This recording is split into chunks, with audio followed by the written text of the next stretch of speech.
italiano.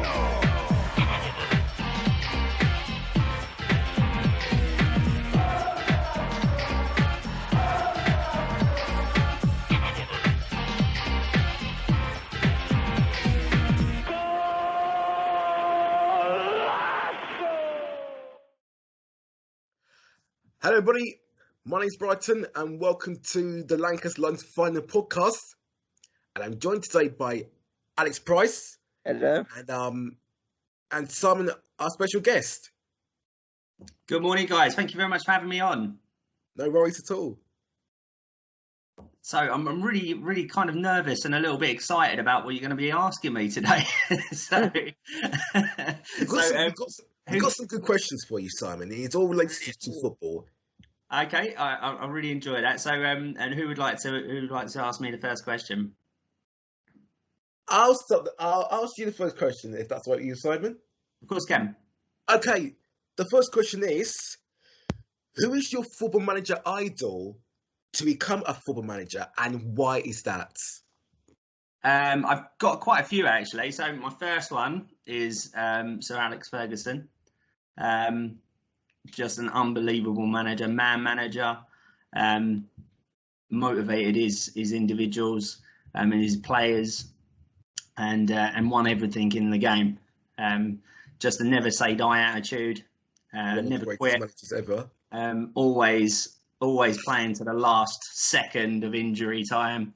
And that obviously is a philosophy that comes from him and goes through to the team. So when the team knows what they're doing, he doesn't then have to approach that. And it's just an unbelievable manager. So he'd be my first one. My second manager, I would say, it would be somebody like Jose Mourinho. Not everybody's cup of tea, but again, somebody who's a tactician, somebody who has a never say die attitude. Again, there's a lot of themes with the managers that I like. Again, his attitude's not particularly great at times, but he's a bit like Marmite, isn't he? You either like him or you don't like him. Unfortunately, I don't think Man United saw the best of Mourinho, but certainly Mourinho at Porto, Mourinho at Chelsea, just world-class manager. And Mourinho and plus Mourinho and at Inter Milan. Yeah. No, you're right. Yeah. So they won the Champions League and the Serie A title in his first. Actually, it wasn't actually his first year. It was his second season at the club though with Inter Milan. No, you're right, and he wasn't particularly expected to succeed there. As an aging team, it was a team that, in all fairness, had some fantastic quality in it, but they weren't expected to win the Champions League that year. And when they did, they beat Barcelona on the way with Pep Guardiola's machine, Barcelona machine in the semis, and they were just unbelievable. They completely. I watched that game, to be honest. I didn't expect Inter Milan to beat Barcelona. I thought Barcelona beat Inter Milan though. It was an interesting game. It was a very interesting game. And I'd say my third one, and not just because Alex is here, but Pep Guardiola, just somebody. He's a very, very impressive manager. And again, he's won it. He's won everything. Where he's been. He's won every league title. He's been in whatever country he's been at, be it Germany, be it Spain, and even in England. It looks like that might happen again this year, Alex. I hate to concede, but it's looking very like. But it's like Jose Mourinho because he's also won wherever he's been. For example, he won the La Liga title, the Premier League title, the Serie A title. This guy has won wherever he's been, though. Yeah, and there's a common theme there, Brighton. They're all kind of, winners, aren't they? They win, and they want to win. It's not my overall objective as a football manager, but obviously I enjoy watching you guys win. I like it when, as the A team says, I like it when a plan comes together, and certainly we plan to win as much as we can. So yeah, I use those three as my inspiration. Really good question there, Brian. No problem at all.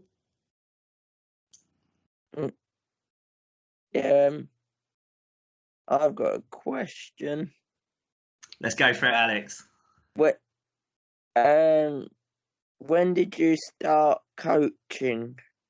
When did I start coaching?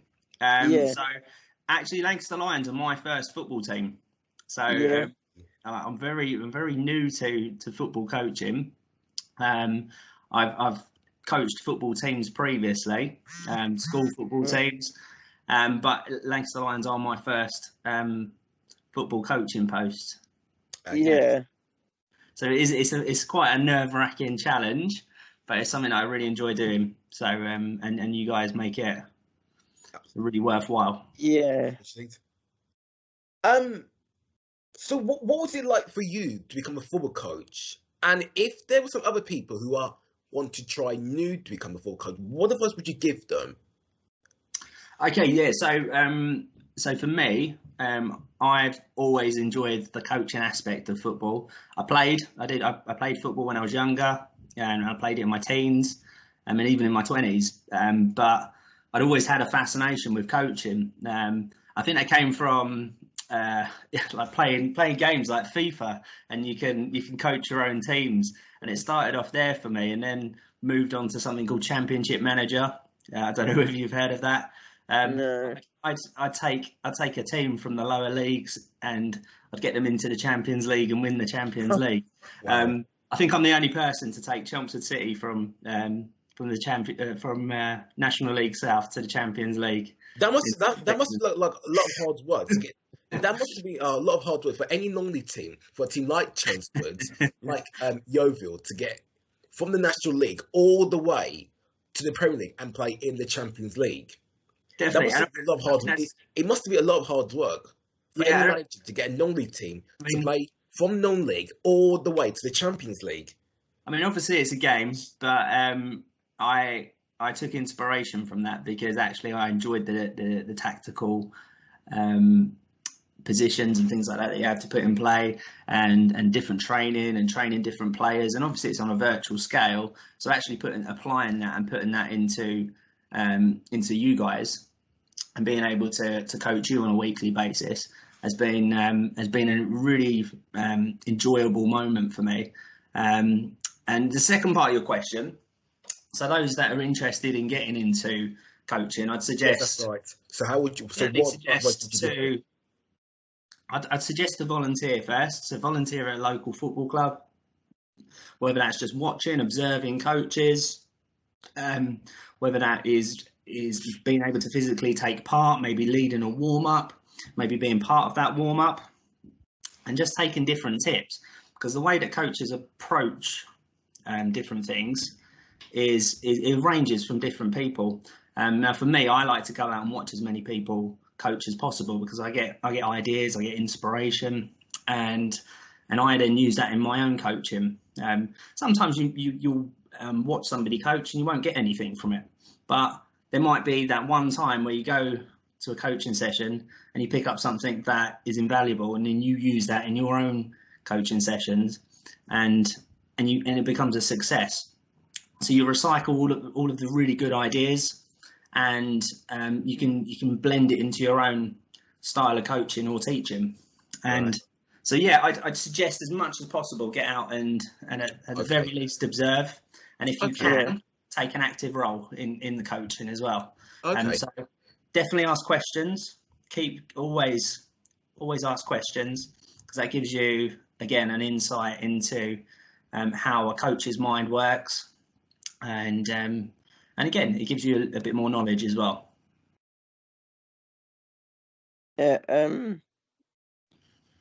What players do you look up to?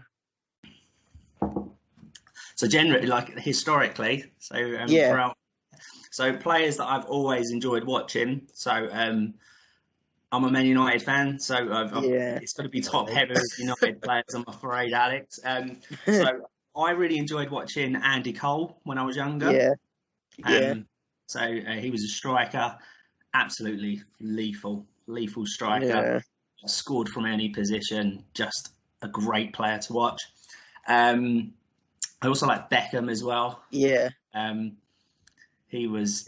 bit of an idol to me. I went for a phase where any hairdo that he had, I did. So I've had the shaved head. I've had the highlights in my hair. I didn't quite have a mohawk. I wasn't that brave enough to have a mohawk. No. And most of his hairstyles as well. And also, my all-time idol is somebody called Roberto Baggio. Now, he's an Italian footballer, and he played in the 80s and 90s and early 2000s. Yeah. Played for Italy, played for a lot of Italian clubs.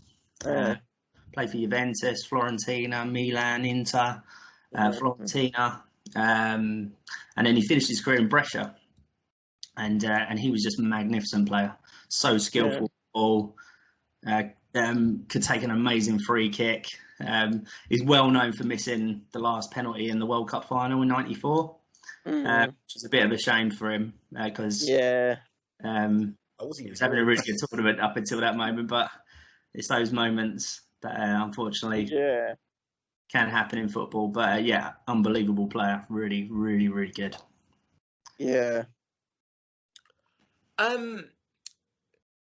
Go back to last year when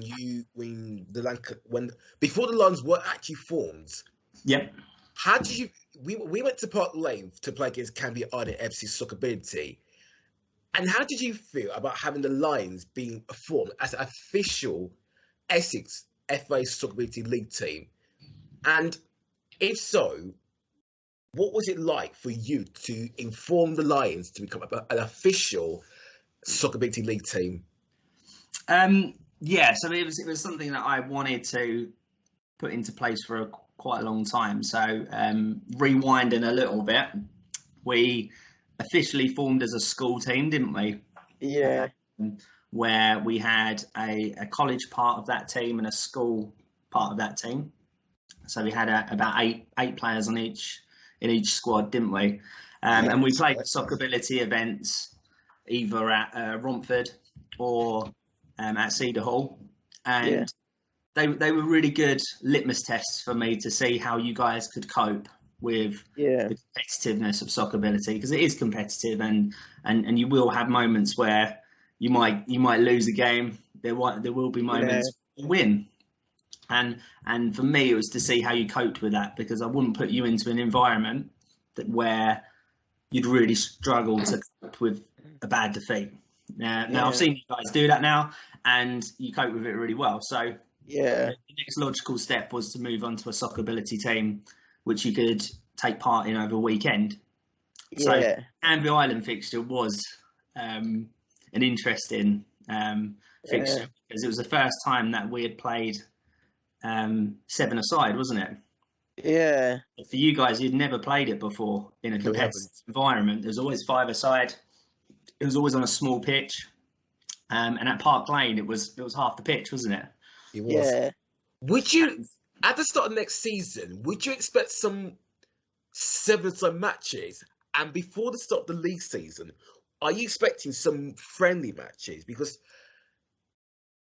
to be fair though, before the start of every league season, from the Premier League, the Championship, League 1, League 2, and all the way, we've seen teams playing friendly matches and they go on tour. So I know we can't go tour, but for you, are you expecting some friendly matches for the Lions, or are you just thinking about it? I think in terms of having that professional outlook, and I treat us as a professional club, so we act in a professional way. We wear our kits. We have our training shirts, which we wear every training session. I expect you to act like a professional footballer. And if you have that mindset, then even as an amateur football team, we'll succeed.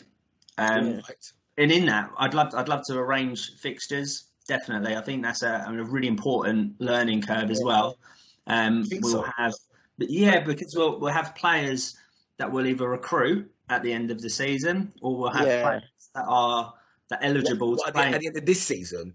Yeah, so that might happen. So people might want to come to our club, which will happen in football. That happens. There's a player turnover. So what will happen is some players might want to leave, which I would never stand in the way of.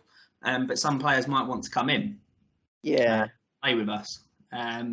We've also in the position where because we recruit from quite a younger age group, Yeah. we will have players coming up that are eligible to play in the Soccerbility events next year. So we'll have new players that would have never. That would be a great feeling, though. That would be a great feeling, though, for anyone. Definitely, and they're players that may have never played competitive football. So to play it in a friendly environment with equally talented individuals and like the same sort of abilities, it makes sense to have friendly matches, and that's something we can definitely look at. Yeah.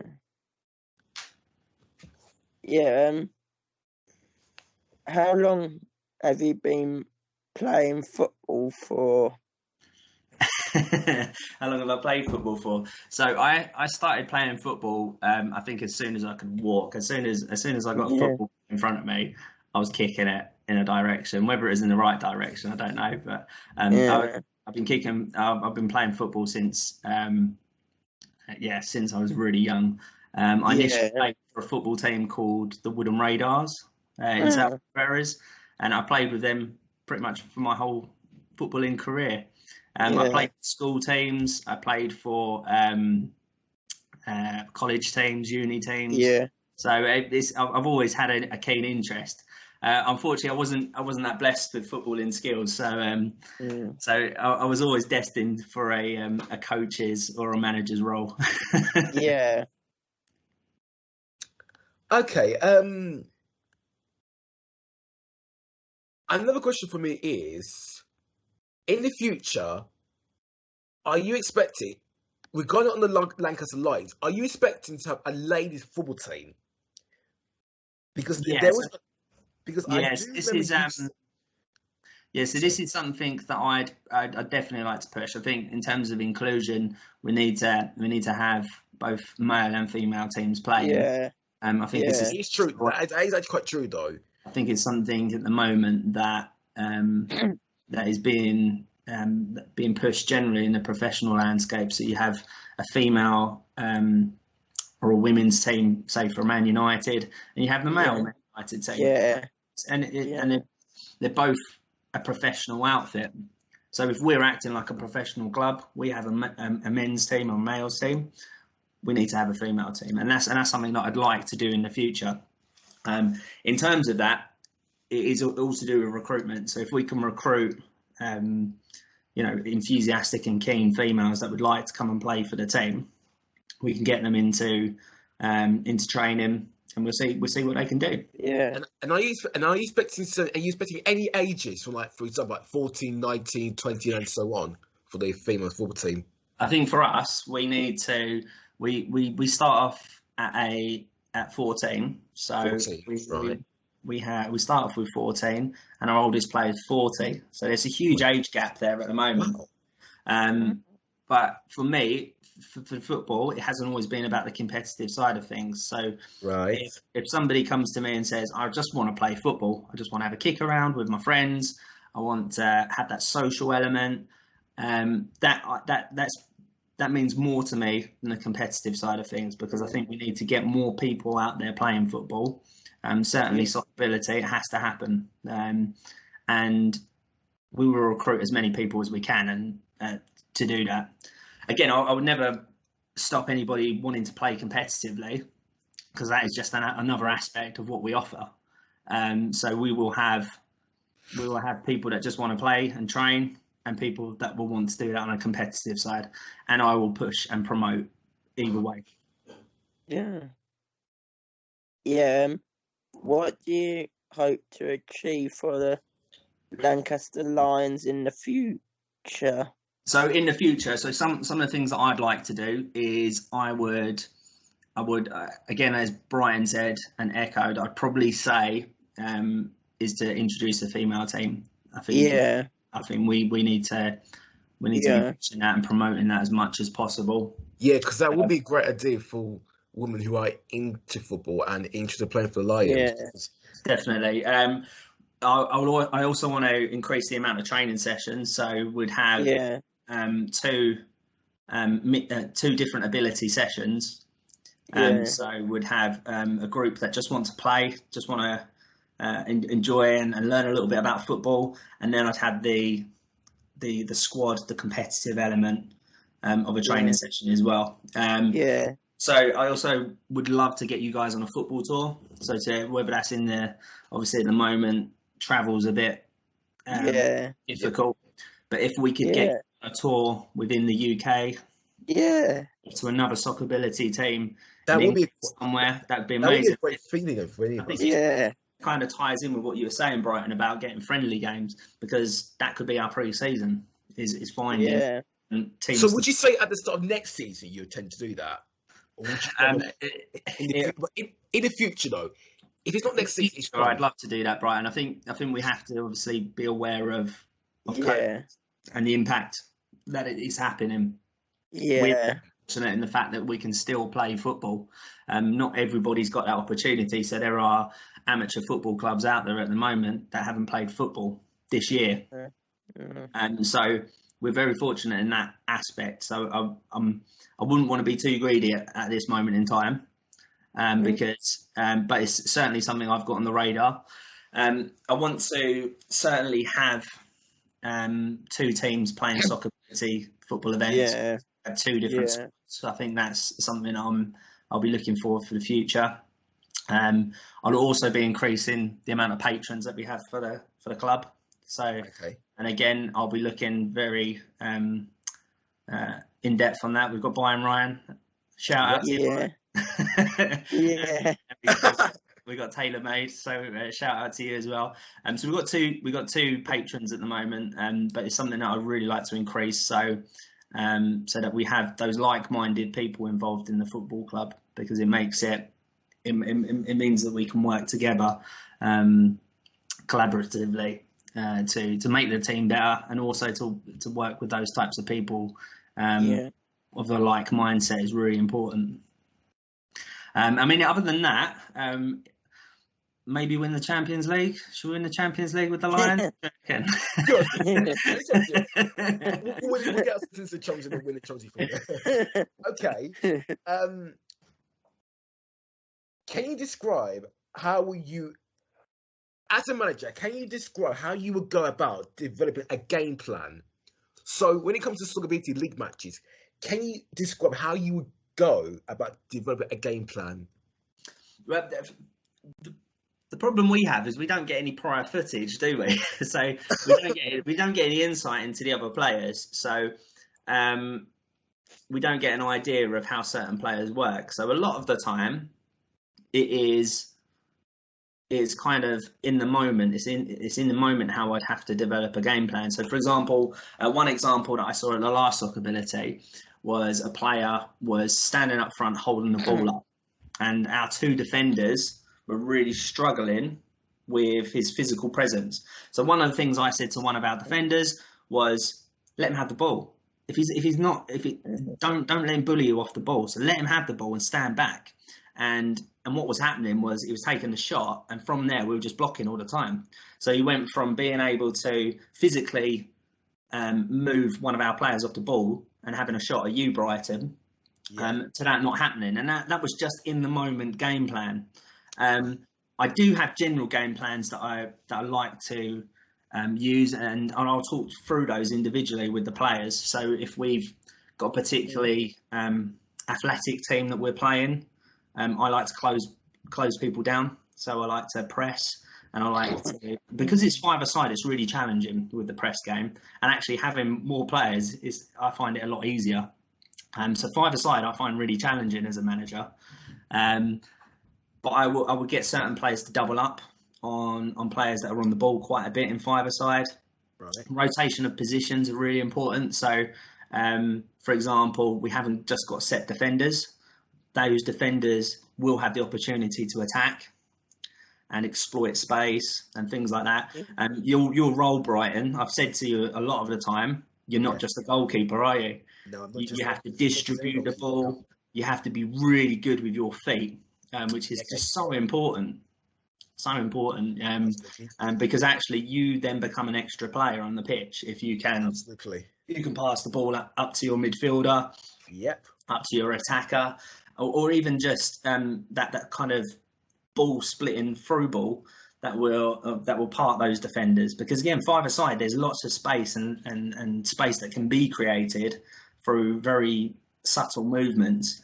You're very good at doing that, so I try to encourage goalkeepers to be as mobile and almost be an extra player on the pitch, because it really does help, because we essentially turn our our four players out on pitch into a five-a-side unit.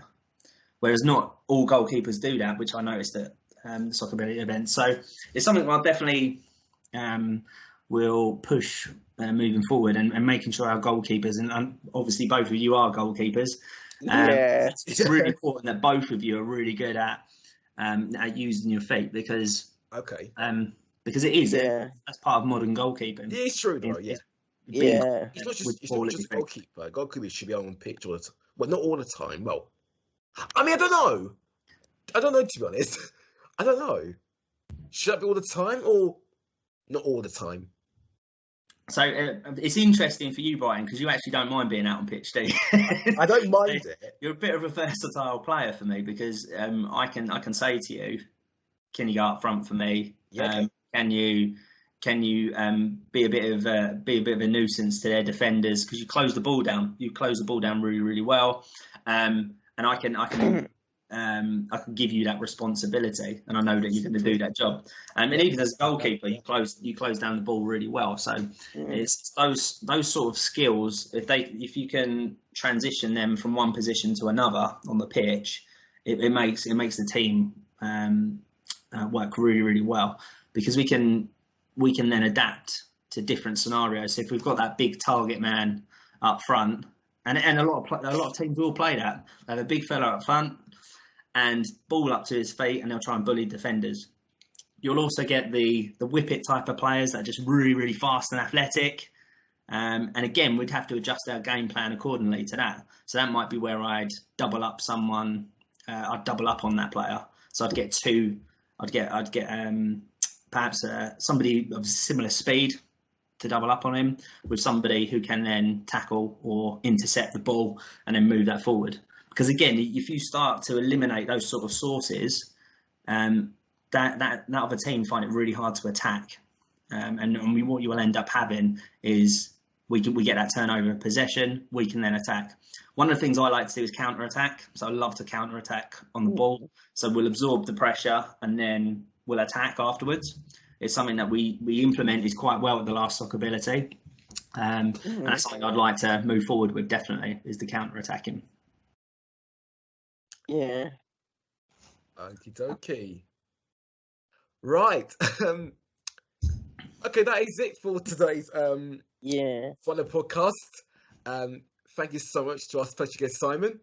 No, thank you for having me, guys. It's been really good fun, and I hope that I can join again in the future. We'll talk about perhaps we could talk about some more club-specific things.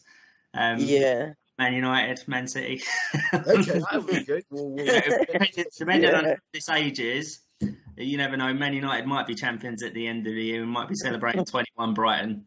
It's highly unlikely, but who knows?